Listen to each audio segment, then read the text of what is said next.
జర ఉండనా నా ఫ్లో అయిపోతుంది. మీరేమో బాగా ఇక మీకు 2 నెలల్లో ఉంది, ఇక మీరు ఉరుకులాడకూరి మీరు. నేను ఒకటే చెప్తున్నా అమ్మా వేరు గారు, నా రిక్వెస్ట్, ఇప్పుడు జవాన్ నగర్ ఉందమ్మా, మీరు 150 డీజిల్ల చెత్త తెచ్చి ఆడ వేస్తున్నారు. దాన్ని ఇప్పుడు జిహెచ్ఎంసీలో కలిసిండ్రు. మొత్తం మా టిఆర్ఎస్ ప్రభుత్వం ఉన్నప్పుడు 300 కోట్లు పెట్టి దానికి క్యాపింగ్ చేసినాం. మా 250 కోట్లు పెట్టి మురికి నీళ్ళు అంతా ఫిల్టర్ చేసినాం.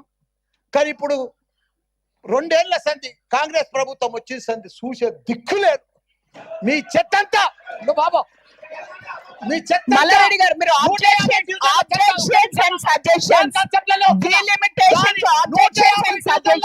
చెత్త తీసుకొచ్చారు. చెత్త గురించి ప్రజలు చచ్చిపోతున్నారు,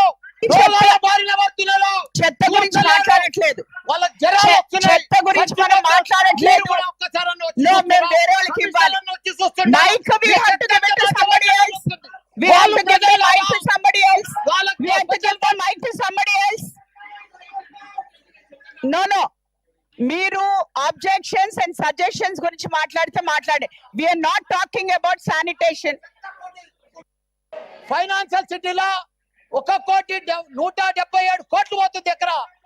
అది బంగారు గుట్ట, ఇక్కడ చెత్త గుట్ట. దాన్ని తీసుకొచ్చి మీరు మీ డీలిమిటేషన్, ఆబ్జెక్షన్స్ అండ్ సజెషన్స్ గురించి మాట్లాడండి. లేదు అంటే I have to give it to another person. Jagadish Goud గారు